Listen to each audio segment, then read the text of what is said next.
میرے بھائیوں، کئی باتیں، کئی حدیثیں اجر و ثواب کے اعتبار سے بہت عظیم مقاصد بیان کرتی ہیں، اور لوگ حیران و ششدر رہ جاتے ہیں بعض اوقات۔ علامہ صاحب، آپ نے وظیفہ بتایا ہے 100 مرتبہ یہ پڑھنے سے سمندر کے جھاگ کے برابر گناہ معاف ہو جائیں گے۔ جی ہاں، ہو جائیں گے۔ آیت الکرسی پڑھنے ہیں نماز کے بعد جنت میں چلا، جی ہاں چلا جائے گا۔ لوگ سمجھتے ہیں یہ تو بڑی معمولی بات ہے، یہ کرنا مشکل نہیں ہے، لیکن میرے بھائیوں، اللہ کی قسم، اللہ توفیق اسی کو دیتا ہے جس کی قبول کرنے کا ارادہ ہو۔ آپ سن بھی لیتے ہیں، کرتے نہیں۔ آپ کہتے ہیں بڑا آسان ہے 100 مرتبہ پڑھنا۔ کتنے لوگ ہیں جو ہر روز پڑھتے ہیں؟ وہ دیکھیں نا، وہ بتائیں۔ آسان تو ہے لیکن اپنایا ہے؟ یہ ایک کلمہ جو بازار میں داخل ہونے سے پہلے پڑھ لے گا، نبی کریم صلی اللہ علیہ وسلم نے فرمایا 10 لاکھ نیکیوں کا اضافہ اس کے نامہ اعمال میں ہو جائے گا ایک مرتبہ پڑھنے۔ کون پڑھتا ہے؟ یہ اسی کو توفیق ہوگی جس کی 10 لاکھ نیکیاں اللہ نے لکھنے کا ارادہ کیا ہوگا۔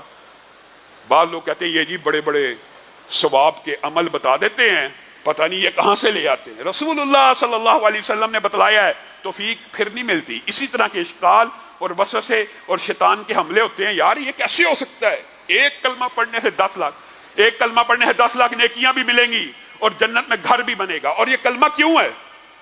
یہ کلمہ اسلامی معاملات، معیشت کے اندر آپ کا ایک دباچہ اور ابتدائیہ ہے کہ اللہ سے ڈر کر اس بازار میں داخل ہو جاؤ۔ اب اللہ سے ڈرنا ہے، اب معاملات کے اندر بھی اللہ کی ماننی ہے۔ بڑے بڑے حاجی اور نمازی، کسی کو طنز کرنا مقصود نہیں ہے، کسی کو تان دینا مقصود نہیں ہے۔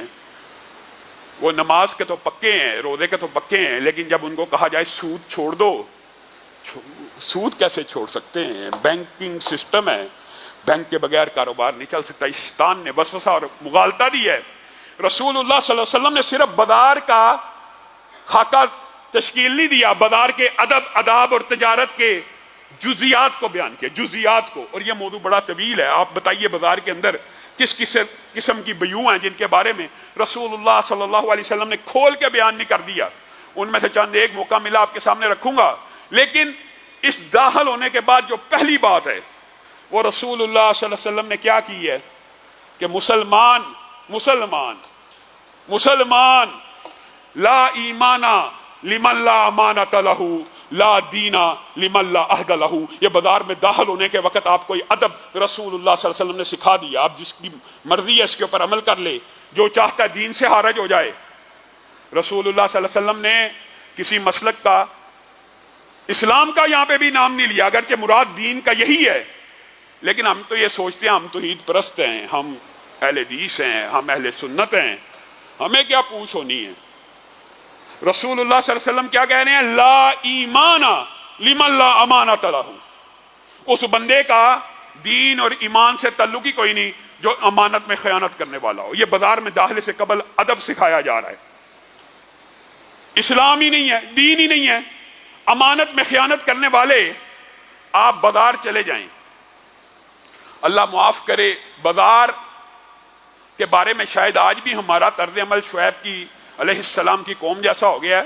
تیری نماز ہمارے بازاروں میں کیوں آتی ہے؟ جیسے ہمارا کلچر ہے نا، ہمارے معاشرے کا ایک عام کلچر بن چکا ہے، اور یہ ہماری بیماری ہے جس کی وجہ سے معاشرہ سیدھا نہیں ہوتا۔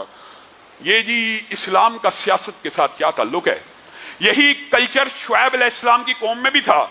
تیرا دین ہمارے بازار میں کیسے آ گیا؟ ٹھیک ہے، مسجد میں رہے، ہم بھی پڑھیں گے، تو بھی پڑھ، مسجد میں عبادت کر، لیکن بازار میں آ کے ہمارے مالوں کی نشو و نما کو روکتا ہے۔ ہاں، اسلام ناجائز طریقے کے ہر کمائی کو روکتا ہے، اور اسلام معیشت کے اندر بھی کچھ قدغن لگاتا ہے، اور اسلام آپ کو یہ تربیت دیتا ہے کہ عبادات کا اثر معاملات میں ظاہر ہو۔ جس بندے کی عبادت کا اثر معاملات میں ظاہر نہیں ہو رہا وہ ناکام ہو جائے گا۔ کیوں؟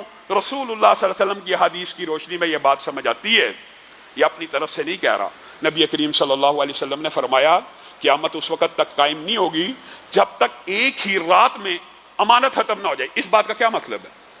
یہ ہو سکتا ہے کہ ایک ہی رات میں امانت پوری دنیا سے اٹھ جائے؟ اس حدیث کا مفہوم یہ ہے، ایک بندے نے اپنے بھائی سے ادھار پہ چیز خرید لی بازار سے، یا قرض لے لیا 10,000 روپیہ، مفہوم آپ کے سامنے رکھ رہا ہوں، 20,000 روپیہ قرض لیا، اور قرض لیتے وقت اس بندے کی نیت کیا ہے کہ میں اس کو واپس کروں گا، لیکن رات کے اندر جب پیسے لے آیا، صبح اٹھنے سے پہلے رات میں اس نے کہا دفع کرو، اب اس کو واپس بھی نہیں کرنا، اب اس کو تنگ کرنا ہے، اس کی ناک کی لکیریں نکلوا دوں گا۔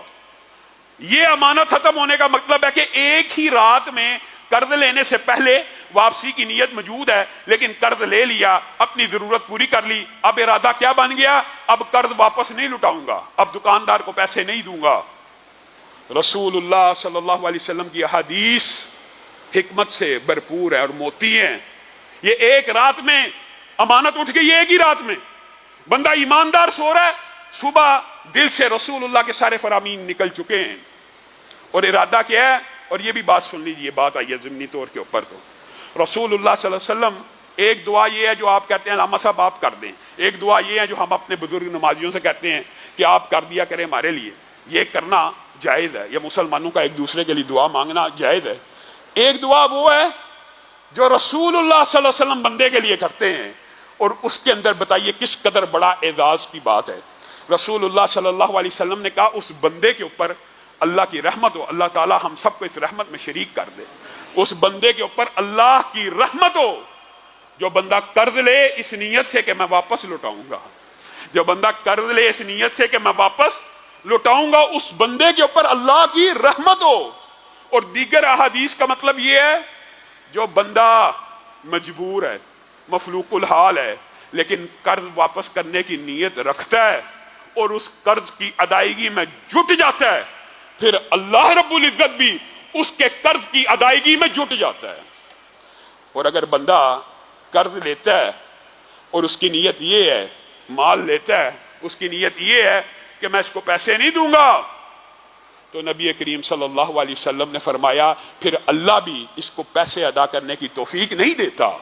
کتنی عظیم حدیث ہے کہ بندہ صرف نیت کر لے۔ بعض لوگ مجبور ہوتے ہیں، اعتراف ہے، اعتراف کرتے ہیں ہم مجبور ہیں، اسی لیے ان مسلمان بھائیوں کی مدد کرنے کے لیے بھی اللہ تعالیٰ نے اور قرآن پاک کے علاوہ بھی حدیث میں فضیلتیں بیان کی ہیں، لیکن وہ جو مجبور بندہ ہوتا ہے وہ یہ جب نیت بنا لیتا ہے نا میں نے نہیں دینا، پھر اللہ کی مدد اس کے شامل حال نہیں رہتی۔ اور جب وہ یہ نیت رکھتا ہے جب بھی ہوا، جیسے بھی ہوا، جب بھی ممکن ہوا میں قرض کو ادا کروں گا، اللہ کی قسم اللہ کی رحمتیں اس پہ نازل ہوتی ہیں۔ اس لیے کہ یہ کوئی مولوی نہیں کہہ رہا، یہ رسول اللہ صلی اللہ علیہ وسلم کی دعا ہے کہ اللہ اس بندے کے اوپر رحم کرے جو قرض واپس کرنے کی نیت کرتا ہے۔